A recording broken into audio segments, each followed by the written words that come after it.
Look at us. We're just a jolly gang of test riders doing group therapy. One day I'll be on those type of bikes right in front of me, but for now, we're going to be focusing on this 2025 Indian Sports Scout Limited with a technology package. We are at Spirit Motorcycles in San Jose, and we're doing some demo rides. So let's go ahead and check this one out. Indian just poured pre-workout into its Scout lineup. The Sports Scout gets a mini fairing, motor bars on 6-inch risers, and a 19-inch front wheel for quicker steering. If you step up to the limited and tech trim like the one I'm riding today, you will unlock the 4-inch Ride Command TFT, 3 ride modes, traction control, cruise control, and USB-C. Basically, it's the Harley Sportster S's worst nightmare. As you can see with the specs on the screen, 1250cc liquid-cooled dual overhead cam, 60-degree V-twin, blah blah blah, 105 horsepower, all that stuff. You can read it over there. Everything's packaged in a steel tube frame that's stiffer than my Resolve at the donut shop. The tech stays out of your way until the road's damp or your right wrist writes checks the rear Metzler can't cash. From 3,000 RPMs up, it's a freight train, and by 7,000 RPM, the V-twin sings baritone thunder, or so I've heard. But I never got up to that speed because we are only on surface streets most of the time, and I kept shifting at 5,000 RPM because of how much vibration the chassis was getting. This is cool. So this is a Sports Scout Limited with a tech package. Yeah, I can read labels. Handlebars up here feel fine to me. Front sets will be interesting. Indian did lighten up the crank this year, so it spins eagerly without losing that low RPM pulse. So you have 3 modes. You got Sport, Standard, Rain. I believe we're on Sport for this entire ride. The handling, so as far as everything else goes, you have a 19-inch front wheel and a 29-degree rake, which will give you a sharper turn-in than the Bobber and Classic siblings. It's still a cruiser, but you'll scrape boots later than you expect. Surprisingly, the single 298mm front rotor does the job quite well. I barely had to tap the rear brakes. The rear shocks get 3 inches of travel, which are enough to keep your kidneys intact over railroad tracks, or on this ride, big bumps.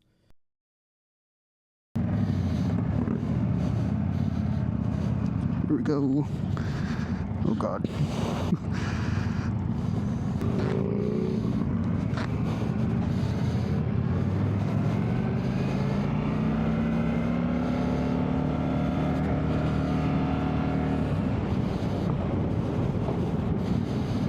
God, I haven't ridden one of these in so long. This is so fun to me. I'm just going for it. Whatever. Shit. Oh yeah.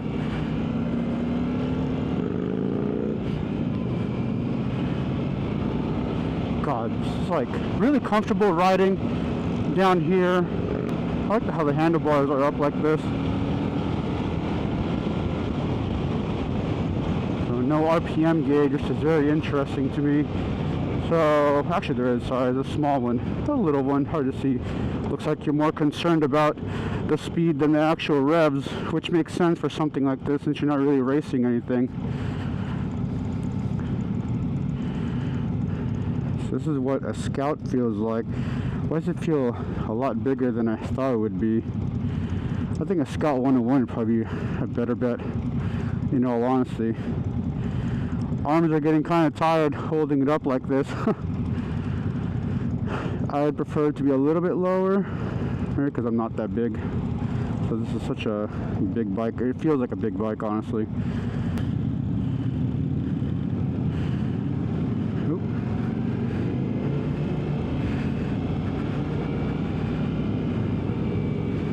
Go faster.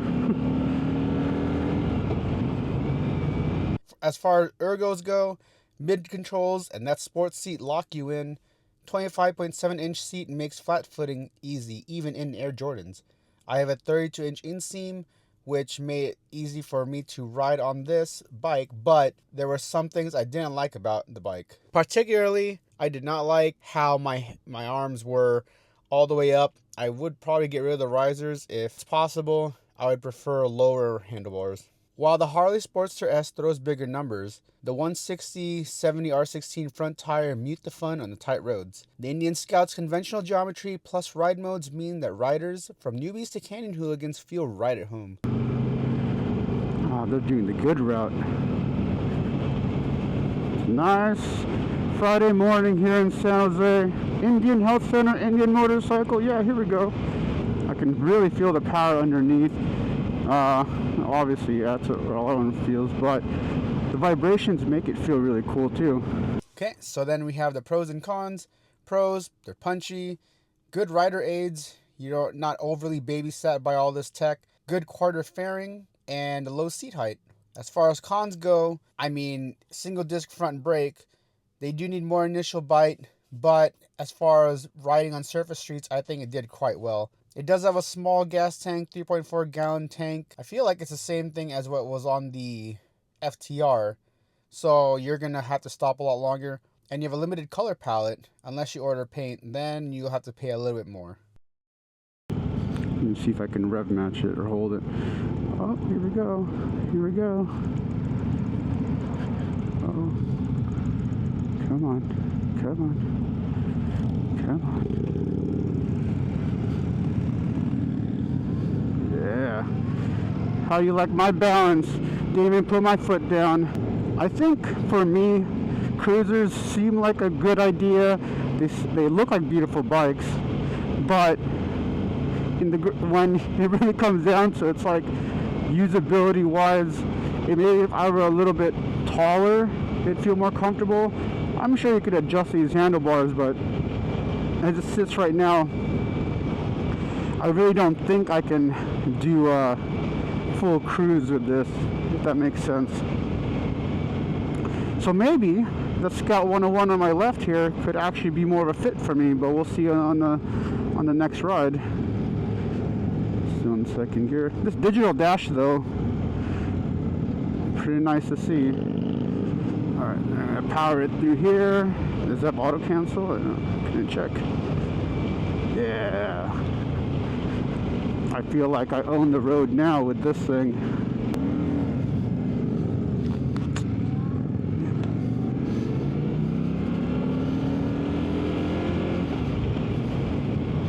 It's hard to find the clutch point still, because I can't hear anything with my earplugs in.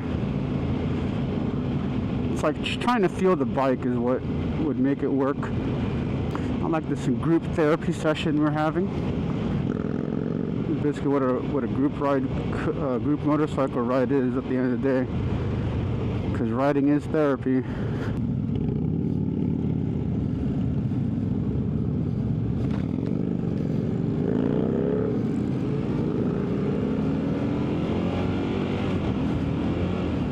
Looks like it has auto cancel, pretty good.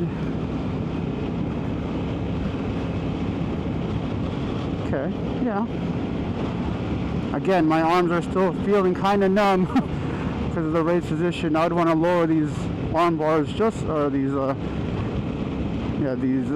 bars just a little bit lower. Third, okay, good. There's enough torque in third, even though I'm like at below 4,000 RPM. But this is a huge ass engine, right? It's like, what, 1,100 cc's? 105 horsepower, 82 pound-feet of torque.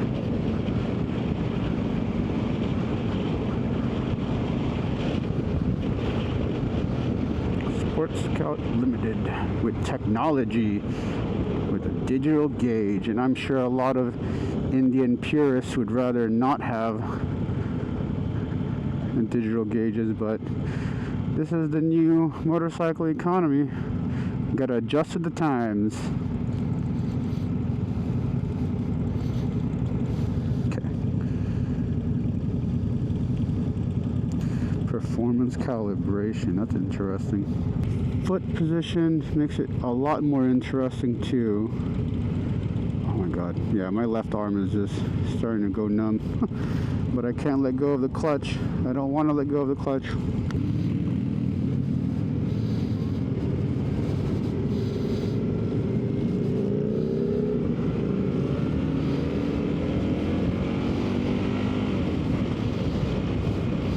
like when you try to rev out an engine as big as this, you feel like you're approaching the very top, but you're not. I was only at 5,000. The entire chassis just shakes. Everything just feels a lot more tough. I really want to see what it's like on the highway. And I want to max out the revs. But it seems like an engine like this doesn't want to go beyond 5,000, if that makes sense. Like, it's shaking so much, you're just like, okay, I guess I'll shift now. So again, this is a cruiser bike, not like a time trial bike or a bike you're going to win races with. Although maybe you can. This is a giant bike. My arms are not comfortable sitting 5'8". Like, my legs are fine. I can stand up straight, and this is good. This is cool. But when it comes down to everything else, I would want these bars to be lower if they can. I don't think I can handle this. Ideally, I'd want my hands to be right here instead of up here. But everything else makes sense. You got a cruise control. Not even gonna try how that works. Whee! Look at us. We're just a jolly gang of test riders doing group therapy.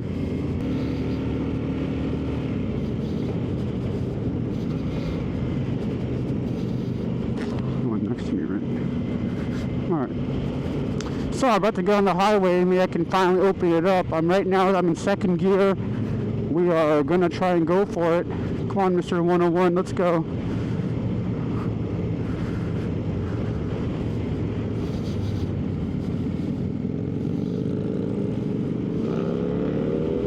Oh, Jesus.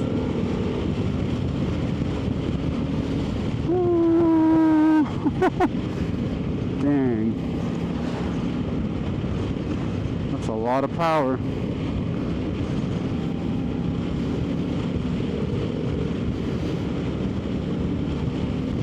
Oh yeah. This is what we want, right, guys? This is exactly what we want. Oh, the entire bike is just vibrating. A steady 5,000 RPM or 4,500 RPM. It's just shaking. Now we're in fourth gear. Okay, now the bike feels a lot more calm. Once more.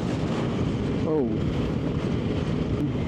I mean, it's interesting because it just snaps back to this signal snaps right back to the center. And I'm actually curious to see if there's auto cancel.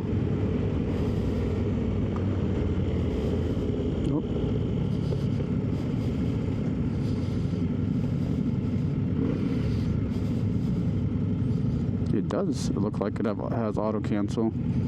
Okay. So far, what do I like about this bike? I like the power. I like how it feels once you get to speed. Well, yeah, when you get to speed. I don't like. Let's put it this way. It really does feel like a nice cruiser, but then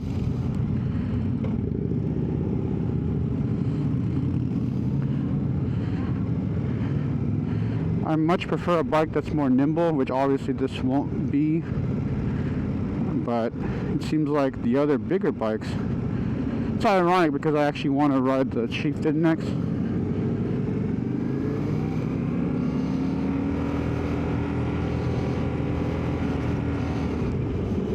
Jesus. Oh. Goes over those bumps real well. Okay, good plush suspension too, so the turn-in is actually pretty sharp at a low speed. Oh god, my arms. Yeah, my left arm really is falling asleep from this position. Yeah, it does have auto cancel, okay. So after that point, it does feel like auto cancel after switching lanes. See, like, okay, so I'm in first gear right now, and it just, I have some gap, it's like the engine does not like being above 5,000 RPM. It's telling you to shift, like it's vibrating the entire chassis. That could be from just my inexperience of riding cruisers, but I can't imagine not using up the entire rev range, you know? But again, that's coming from riding sport bikes primarily and standards, I guess. So I guess big engines don't like to be revved out. I mean, you probably can do it, just you start losing power, of course. 82 pound-feet of torque. Curious where it starts dropping off, because I think like after a certain point, I don't feel the grunt anymore.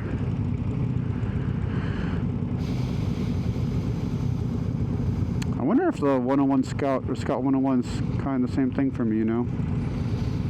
But I'm going the Chief Bobber next, so let's see what it's going to be like on this.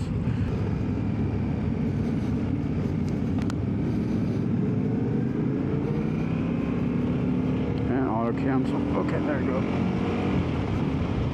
Oh shit. Oh, okay. We're not running it right. Full brakes, front and back. The brakes are really good.